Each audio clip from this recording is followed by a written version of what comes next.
Corruption is not a function of need. It's a function of greed. Fight for your country. Make sacrifices. You know, if you have to, and take on leadership roles. Kasi what makes me a better human being is when I care about other people in need. So, off camera, I'm funny, I'm compassionate. Kung matatakot sa inyo yung magnanakaw kayo. Alam nyo, ako, sabi nga nila, hindi daw ako natatakot na i-libel suit niya. Ba't ako matatakot sa inyo yung magnanakaw kayo? Meaning, she or he will not steal. Correct. And will not allow others to steal. Correct. And will call out those who are stealing. Di ba? Which I am doing now. No.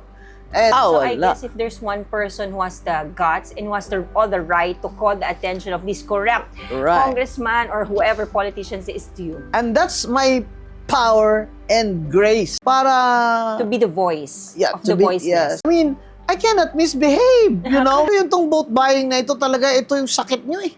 Ngayon, mula ngayon siguro, mag-promise na kayo, kahit sinong bumili ng boto nyo, huwag tanggapin.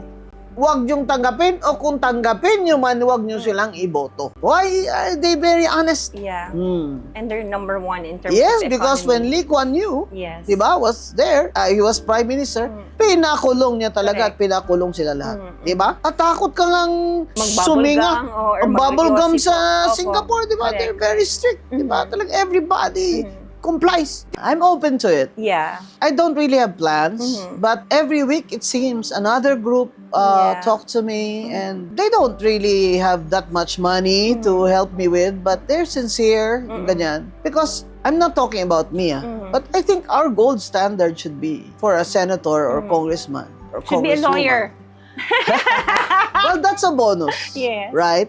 Which I am, but that's somebody who's really committed to the country. Wala akong, even when I was commissioner, wala. Some people would bribe me, kaya somebody resigned from some committee when I gave the word and said, tell him if he does not resign, I'm gonna come out and say he tried to bribe me.